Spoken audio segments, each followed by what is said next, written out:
Pinalayas ko si Papa sa bahay namin. For context, noong 2013, iniwan kami ng tatay ko matapos siyang makarating sa Canada para magtrabaho. Isinanla ng nanay ko ang bukid namin para may panggastos si Papa sa pagpunta sa Canada. Pero isang taon lang pagkatapos makarating doon at maayos na ang buhay niya, hindi na namin siya makontak. Hindi na rin nabayaran ni Mama ang pagkakasangla ng bukid dahil tumigil si Papa sa pagpapadala ng pera. Ang huling balita namin sa kanya ay may bago na siyang pamilya sa Canada. Nagmamakaawa pa kami sa mga kapatid niya na tulungan kaming kausapin si Papa, lalo na sa pagbabayad ng mga utang na nagawa dahil sa pag-ayos ng mga papeles niya papuntang Canada. Pero binaliwala lang kami at sinabing hayaan na raw si Papa dahil may iba na siyang pamilya sa abroad. Isipin mo yung hirap na pinagdaanan namin, lalo na ang nanay ko. Nagkasakit si Mama sa puso dahil sa sobrang stress na idinulot ni Papa. Ako at ang kapatid ko ay nag-aaral noon at ang bunsong kapatid namin ay 2 taong gulang pa lang. Wala kaming ibang mapagkukunan, kaya nagtayo si Mama ng maliit na kantin malapit sa school. Pero dahil sa sobrang pagod at stress, nagkasakit siya at napilitang magsara ang kantin. Naging working students kami ng kapatid ko para makapagtapos ng pag-aaral at makatulong kay Mama. Ngayon na medyo maayos na ang buhay namin, biglang nagpakita si Papa sa bahay at humihingi ng tulong. Inilihim ito sa akin ni Mama dahil alam niyang galit ako sa kanya. Nagkataon namang nasa bahay ako noong dumating siya, kasama pa ang mga kapatid niya. Nang makita niya ako, umiiyak siya at gustong yakapin ako. Pero umiwas ako at pinalayas ko sila. Nagalit pa ang kapatid niya at minura ako dahil daw wala akong respeto at kahit ano pa raw ang mangyari, tatay ko pa rin siya. Pero wala akong pakialam. Pinalayas ko sila. Nalaman ko na hiniwalayan na siya ng kinakasama niya sa Canada dahil nawalan siya ng trabaho at nagkasakit. Wala na rin siyang natirang ipon dahil siya pala ang nagpi-apaaral sa mga anak ng kabit niya sa Pilipinas. Imagine, pinag-aral niya ang mga anak ng kabit niya samantalang kami, mga tunay niyang anak. Hinayaan niyang magtrabaho habang nag-aaral. Ngayon, wala na siyang malapitan, kaya bumalik siya sa amin. Humihingi siya ng tawad, pero sinabi ko na hindi ko siya mapapatawad. Pakiusap, don't drink and drive. Dahil sa isang irresponsableng 22 taong gulang na estudyante na inumaga sa inuman galing sa kanyang despedida, nawalan kami ng kapamilya. 40 years siyang taxi driver sa Baguio, tinaguyod ang pamilya at never nasangkot sa kahit na anong aksidente sa daan. Isang mapagmahal na ama, asawa at lolo. Ngayon lang bumabawi ang mga anak niya para tapatan lahat ng sakripisyo niya, pero shit lang. Sa isang iglap dahil sa'yo buwisit na driver ka, nawalan sila ng isang ama. Gusto kitang murahin, gusto kitang saktan. Gusto ko ipagdasal na sana mangyari din sa'yo para maramdaman mo yung sakit. Pero hindi na maibabalik pa yung buhay na sinira mo. Pakiusap lang sa mga nakakabasa at sa mga nag-drive, kung hindi talaga kaya pigilan ang sarili na mag-drive ng nakainom, siguraduhin na once mag-decide kayong hawakan ang manibela at start ang makina, kaya niyo ang sarili niyo at aalalahanin niyo na baka may madisgrasya kayong tao na may pamilyang naghihintay. Please lang, pag sa mayaman, mabait. Pag sa mahirap, matapobre. Dito sa subdivision namin, may matandang lalaki na every night nagbebenta, minsan gulay, minsan isda or prutas. Umulan bumagyo, naglalako siya. Minsan nga 9:00 ng gabi na, maririnig mo pa siya sa labas. Ma'am sir, saging po kayo dyan? Ma'am sir, malunggay, okra po. Madalas bumibili kami kasi naaawa talaga kami kasi ang bigat ng bitbit niya tapos naglalakad lang and layo pa ng inuuwian niya. Meron kaming kapitbahay dating OFW. Pero sobrang matapobre. Kanina, narinig namin na sinabihan niya si Manong ng, "Gabing-gabi na, nagtitinda ka pa? Ibenta mo yan ng umaga o kaya wag ka na dito magbenta, di tapos."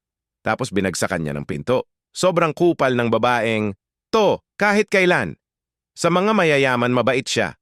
Pero pag sa mga tulad ni Manong, sobrang matapobre niya. Parang lahat na lang ng tao na tingin niya, mas mababa sa kanya. Minamata niya. Tinawag ni Mama si Manong, And bumili siya lansones. Sinabihan niya na wag na lang pansinin yung kapitbahay namin kasi ganyan na talaga ugali nun. Sabi naman ni Manong, okay lang daw. Sanay na daw siya sa mga ganon. Kasi nga naman daw gabi na siya naglalako. Baka daw abala na. Talaga siya. Tinanong siya ni Mama bakit gabi na siya nagtitinda. Sabi niya, kasi daw gabi lang nagkakaroon ng sobra yung mga tindera sa palengke at pinapabenta na lang sa kanya para may kita siya kahit maliit. Yun lang talaga inaasahan niyang kita araw-araw, kaya kahit gabi, nilalako niya. Kung walang benta, wala rin sila makain, PWD pa anak niya. Inabutan siya ni Mama ng konting delata at 3 kilo ng bigas. Binigay na rin namin yung mga extra spread, coffee at sugar na nakuha namin sa mga hotel kapag nag-check-in kami. Ang kirot sa puso kasi halos di na siya makapagsalita kanina, halatang pinipigilan niya umiyak. Sobrang soft ko talaga sa matatanda. Sana yung mga matapobre dyan, matutong rumespeto and magpakumbaba. Kung may ganto kayo sa pamilya nyo, palayasin nyo sa bahay kasi anay yan. Charot! Nakaka-depress maging unemployed. I need to get this off my chest. Grabe. Life after graduating and passing the boards humbled me. Today, pumunta ako kung saan-saan handing out my resume. Sobrang mahiyain akong tao pero kinain ko yung hiya na yon kanina while handing out my resume sa mga pwede kong pag-applyan.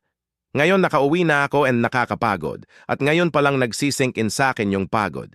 Mind you, today is my first day period. Kaya sobrang sakit, pero tiniis ko lang nagbabakasakali na magka-work na.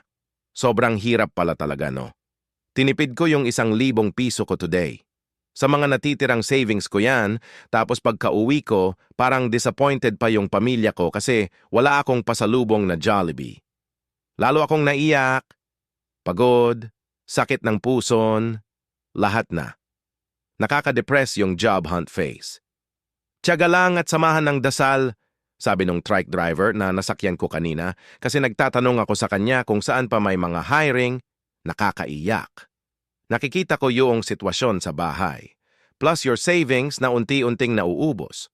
Lalo akong nalulungkot kasi magkaka-hiring ban pa daw dahil sa election. Possibly na hanggang Hunyo pa ako walang work kung di ako makakahanap by Marso. Sana makareceive na ako ng good news. Lord, my girlfriend is a family-oriented person and I don't like it. Don't get me wrong, I love her family. But sometimes, it's too much. To give you guys a background, she lives with her family. Siya yung runner ng pamilya, kasi siya yung marunong mag-drive at papa niya. Everything is fine, we do errands together, and every weekdays, at nasa bahay kami nila. Mabait family nila, at welcome naman ako. Kaso kasi minsan, sa sobrang dami nilang pinapagawa, 2 oras na lang tulog ng girlfriend ko. Dagdag mo pa ate niya na lahat inuutos kasi di maalam sa mga bagay-bagay. Pag-print, pag-ayos ng documents, pag-withdraw, etc. We had this agreement wherein every Saturday, ilalaan namin for us. Para may bonding kami since both din kami busy on weekdays. Then Sundays kasi, family day niya naman. Kaso, hindi yun nasusunod. Bigla-bigla na lang magsasabi family nila na may lakad sila on a Saturday and yung girlfriend ko torn between following our agreement or susundin niya family niya. I ended up letting it slide as usual.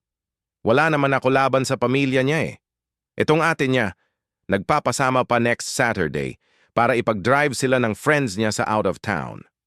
This time, nag-open na ako na parang ang unfair. Nagkaroon kami away because of that. She's kinda defensive rin kasi pag napag-uusapan pamilya niya. Ang sabi niya sa akin, may responsibilidad rin naman ako sa pamilya ko. Ang akin lang naman, buong linggo. Kasama namin family niya. Ano ba naman ilaan ng Sabado para sa amin naman? Ang unfair lang, kasi lahat naman ginagawa ko para sa kanila including her family. Iniisip ko, baka di pa ready si girlfriend magkaroon ng relationship since di ko naman ramdam na priority ako. Am I too selfish? Feel ko kasi hindi. We even support her family financially. I upgraded their car. We give them groceries pag nag-grocery kami for ourselves. Pinagluluto namin sila.